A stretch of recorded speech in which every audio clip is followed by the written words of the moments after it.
Hello everyone. Welcome to the today's episode of Gyan series. So আজিৰ episode প্ৰথম topic হৈছে El Nino. So El Nino কি হয়? El Nino is the warm phase of the El Nino Southern Oscillation and is associated with a band of warm ocean water that develops in the central and east central equatorial Pacific, including the area of Pacific coast of South America. So El Nino এটা warm phase হয় বা আপোনালোকে ক'ব পাৰে যি এটা warm effect কাৰণে আৰু ক'ত জেনেৰেট হয় চেণ্ট্ৰেল আৰু ইষ্ট চেণ্ট্ৰেল ইকুৱেটৰিয়েল পেচিফিকত আৰু আপোনালোকে এই ডায়াগ্ৰামটো ভালকে চাব El Nino weakens the speed of trade winds resulting in less warm water being pushed to the west, and it is instead pushed back east towards the west coast of Americas, and this affects the normal pattern of rising air and rainfall. এর হাপছে descending air এটো তো আপনার south আমেরিকার রিজনটো আর এটো সাইডে আমার Indonesian রিজনটো দেখা হয়েছে সো আপওয়েলিং এন্ড ডাউনওয়েলিং আপোনালোকে নিশ্চয় হয়তো গম পায় যদি আপওয়েলিং আৰু ডাউনওয়েলিংৰ ওপৰত কনসেপ্টটো আৰু বেছি ডিসকাস কৰিব লাগে তেনেহলে আপোনালোকে কমেন্ট কৰিব I will discuss through it so upwelling shallow thermocline then downwelling deeper thermocline so warm water pool being generated.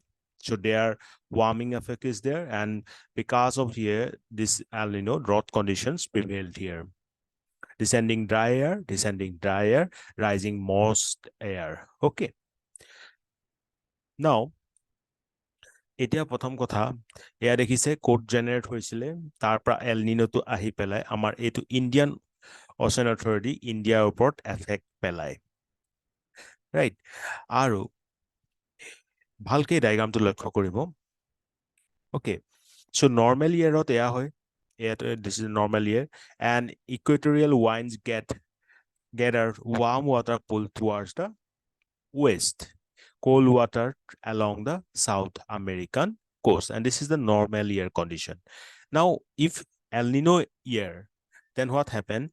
Easterly winds weaken warm water to move eastward. So warm water কোনফালে move কৰিছে eastward move কৰিছে আৰু হেতু কাৰণে কি হৈছে এটা warmer winter generate হৈছে. Now this typical মানে যদি এই এল নিনোৰ ওপৰত যদি কি এফেক্ট পৰে বুলি কয় আপোনালোকে গম পালে যেটো warm এফেক্টটো আনে হেতু হৈছে এল নিনো হয় right so যদি আমি এই এল নিনোৰ পাৰ্টিকুলাৰ ইম্প্যাক্ট খিনি কথা কওঁ then those impacts will be increased rainfall in parts of southern South America, the southern United States, the Horn of Africa, and the Central Asia. Mane yet rainfall increase hoy.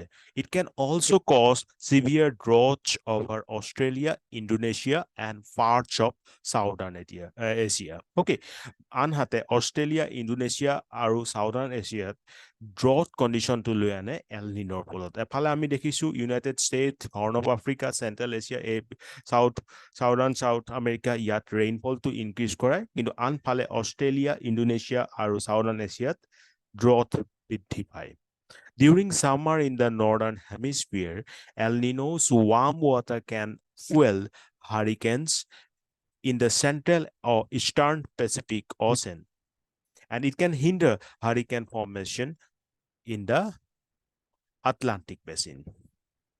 So ই হাৰিকেনো form কৰাত মানে এটা ইয়াৰ কন্ট্ৰিবিউশন আছে So here is El Nino impact.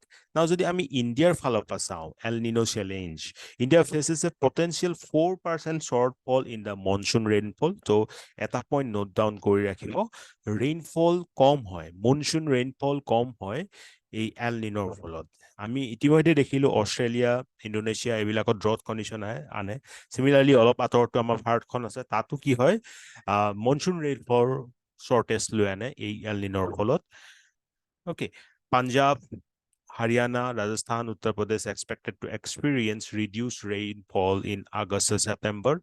Ameliorating factors such as the development of a positive phase of the Indian Ocean dipole and the reduced snow cover in Eurasia could potentially offset the impact of El Nino on the monsoon. মই last ক্লাছতো আপোনালোকক কৈছো যে Indian ocean ডাইপলৰ যদি positive phase থাকে কিন্তু তেতিয়া এই L নিনোৰ এফেক্টটো অলপ কম হৈ যায় যিটো এবাৰ আছে right most of central India and southern India, key agricultural areas are expected to receive normal or slightly above the normal rainfall based on the current models.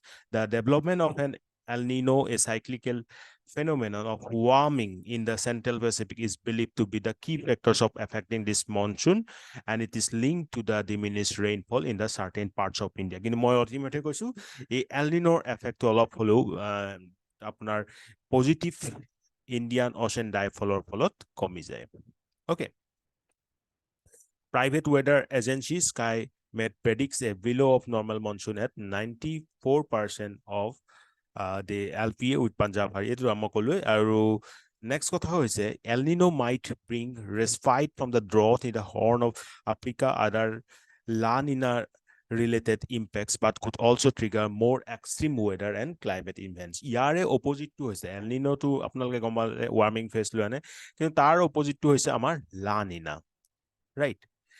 So I hope that El Nino related code generate hol ba tar pasot ki hol he the impact khini ki apnaloke hoyto dhoribo parile etu important topic hoy pare exam hapekhot.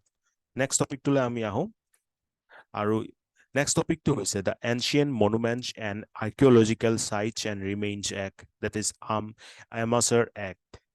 So the Ancient Monuments and Archaeological Sites Remain Act 1958. This act regulates the preservation of monuments and archaeological sites of national importance. The Archaeological Survey of India, that is ASI, which is under the aegis of the Union Ministry of Culture, functions under this act. So is a act to আমি নামটোৰ পৰা বুজিব পাইছো কি হয় ই ancient যিখিনি monuments আছে আৰ্কিঅলজিক্যাল sites আছে যিবিলাক আমাৰ ভাৰতৰ কাৰণে বা আমাৰ দেশৰ কাৰণে বহুত ইম্পৰ্টেন্স ৰাখে সেইখিনিক প্ৰিজাৰ্ভ কৰিব বিচাৰে বা প্ৰিজাৰ্ভ কেনেকৈ কৰিব লাগে তাক ৰেগুলেট কৰে আৰু ইয়াৰ আন্ডাৰতে আহি পৰে আৰ্কিঅলজিক্যাল সাৰ্ভে অফ ইণ্ডিয়া আৰু সেইটো এক্স্যাক্টলি ক'ত আহে কোনটো ministry union ministry of culture Now this act protects monuments and sites that are more than 100 years old including the temples cemeteries inscriptions tombs forts palaces stepwells, rock-cut caves, and even objects like cannons, mile pillar that may be of historical significance. যিকোনো হেনুকা ধৰণৰ monument হওক site হওক যিবিলাক 100 বছৰতকৈ অধিক হৈছে সেইবিলাক বস্তুক ই প্ৰিজাৰ্ভ কৰে এই এক্টে প্ৰিজাৰ্ভ কৰে Now according to the provision of Apsc Act this Archaeological Survey of India officials are supposed to regularly inspect the monuments to assess their conditions. Apart from various conservation and preservation operations, AI's official can also file police complaints, issue cases notice of the removal of encroachment, and communicate to the local administration the need for demolition of encroachment. যদি এনেকুৱা বিলাক জেগাত এনেকুৱা ধৰণৰ মানে এনেকুৱা national importance থকা জেগা বিলাকত মনুমেন্টস বিলাকত সাইটস বিলাকত যদি কিবা এনক্ৰোচমেন্ট আহে সেইবিলাক অতৰাবৰ কাৰণে লোকেল এডমিনিষ্ট্ৰেচন বা পুলিচৰ ওচৰত থাকিব পাৰে ASI কামে হৈছে ৰেগুলাৰলি আপোনাৰ ইনস্পেক্ট কৰাটো আৰু এইবিলাক প্ৰটেকচনৰ কাৰণে ধ্যান দিয়াটো সো আমি নেক্সট টপিকলৈ আহো public order Public order ki hoy exactly? Public order is one of the three grounds on which the state can restrict freedom of religion. Public order is also one of the grounds to restrict free space and other fundamental rights. So, jodi eta mane ki hoy ama state মানে state in the sense ইয়াত আমি দেশৰ কথা ক'ব পাৰোঁ বা any government ষ্টেটৰ কথা ক'ব বিচাৰিছোঁ যদি কিবা freedom of religion to restrict কৰিবলগীয়া হয় তেনেহ'লে পাব্লিক অৰ্ডাৰ যোগেদি আনিব পাৰে ই ফ্ৰীডম অফ স্পীচ বা আনবিলাক ফাণ্ডামেণ্টেল ৰাইটছ দৰকাৰ পৰিলে কিছুমান গ্ৰাউণ্ডছৰ বেচিছত ৰেষ্ট্ৰিকশ্যন আনিব পাৰে Now, Article 25 of the Constitution guarantees to all persons right to freedom and conscience and the right freely to profess, practice, propagate religion subject to public order, morality, and health. 18টা order দেখিছে না? So আমাৰ 25 article 25টোত আমাৰ freedom of ৰিলিজনছ বা আমি যিকোনো ধৰ্ম যিটো আমি বিশ্বাস ৰাখো সেইটো ফ্ৰীলি প্ৰফেছ কৰিব পাৰো, প্ৰেক্টিছ কৰিব পাৰো বা প্ৰপাগেট কৰিব পাৰো। কিন্তু তাত এটা কণ্ডিশ্যন ৰখা হৈছিল যে পাব্লিক অৰ্ডাৰ, মৰালিটি আৰু হেল্থ এইকেইটাৰ সাপেক্ষত এইকেইটাক যাতে ভায়োলেশ্যন নহয়, সেই ভায়োলেশ্যন নোহোৱাকে আমি আমাৰ নিজৰ বিশ্বাস, নিজৰ ধৰ্মটো কি কৰিব পাৰো, প্ৰেক্টিছ কৰিব পাৰো বা প্ৰপাগেট কৰিব পাৰো, প্ৰফেছ কৰিব পাৰো, right? Now, public order is normally equated with public peace and safety. Public peace or safety কাৰণে public order to অনা হয়, right? And now, according to list 2 of the 7th schedule of the Constitution, the power to legislate on the aspects of public order rests with the state. So, এই পাৱাৰটো যাৰ জৰিয়তে public অনাৰ আনিব পাৰে সেইটো ষ্টেটৰ ওচৰতে থাকে। নাও এটা কেছ আছে এই ক্ষেত্ৰত ইম্পৰ্টেণ্ট হৈ পৰে in Ram Manohar Lohia versus State of Bihar 1965 case. The Supreme Court held that in the case of public order, the community or the public at large have to be affected by a particular action. যদিহে যেন আমি দেখিছো যে article 25 restriction অনা হৈছে, restriction আনিব পাৰি with the help of public order. কিন্তু সেই পাব্লিক অৰ্ডাৰ আপোনালোকে যেতিয়াই ইচ্ছা তেতিয়াই এইটো ষ্টেটে আনিব নোৱাৰে। এনেকুৱা ধৰণৰ কণ্ডিশ্যন হ'ব লাগিব যি কি হ'ব আমাৰ সেই একশ্যনটোৰ ফলত পাব্লিকৰ বা এটা কমিউনিটিৰ এগেইনষ্টত বা এনেকুৱা ধৰণৰ নিগেটিভ বা এডভাৰ্চ এফেক্ট যদি আনিছে, তেতিয়া এইটো পাব্লিক অৰ্ডাৰ আমি আনিব পাৰিম। আৰু এই পাৰ্টিকুলাৰ জাজমেণ্টটো কোনটো কেছত দিয়া হৈছিল? Ram Manohar Lohia versus state of Bihar case 1965ত সুপ্ৰিম কোৰ্টে দিছিল। সেয়া দেখা পাইছে আমাৰ ষ্টেট চেণ্টাৰ, তাৰ ভিতৰতে Schedule 7, Article 55, Constitution of India 1950. So, states are key come maintaining public order, police presence, criminal law, criminal procedures, ekini center or state or common ahi pore. Then center come to protecting states from external and internal disturbances, deploying central police forces, institutes for intelligence and investigation, and police training. Ebilak center ahi pore. Kintu state or main come to ahi pore apnar public order to maintain kora. So public order I hope bujile public order jodi ahe eneko MCQ je kuntu article of restriction anibo pari hetu hoise article 25. Let's come to the next topic. আমি আমাৰ অসমৰ কাৰণে গৌৰৱৰ বিষয় যে renowned oncologist Ravi Kannan wins 2023 Ramon Magsaysay Award.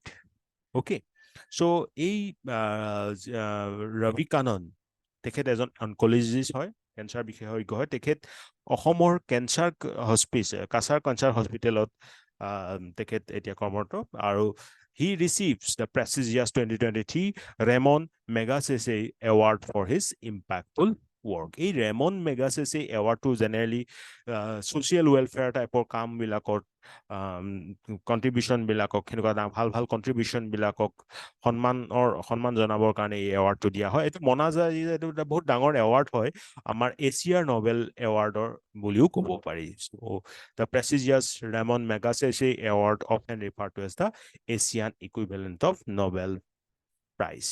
So মই এই আজি সেশনটোৰ এটা সৰু প্ৰশ্ন আপোনালোকক সুধিব বিচাৰিম, আনসাৰটো কমেন্টত জনাব। এই যে ৰেমন মেগাছেছে এৱাৰ্ডটো, এই এৱাৰ্ডটো কেতিয়াৰ পৰা দিয়া ষ্টাৰ্ট কৰা হৈছিল আৰু ফাৰ্ষ্ট যিজন আছিল যাক ৰেমন মেগাছেছে এৱাৰ্ড দিয়া আছিল তেখেতৰ নাম কি? সো আপোনালোকে এই আনসাৰটো কমেন্টৰ যোগেদি দিব বুলি আশা ৰাখিলো। আপোনালোকে চেষ্টা কৰিব এই আনসাৰবিলাক দিবলৈ বা নিজে কৰিবলৈ এটলিষ্ট, তেতিয়া ৰিভিজনটো ভাল হৈ থাকিব। আজিলৈ ইমানতে, ধন্যবাদ।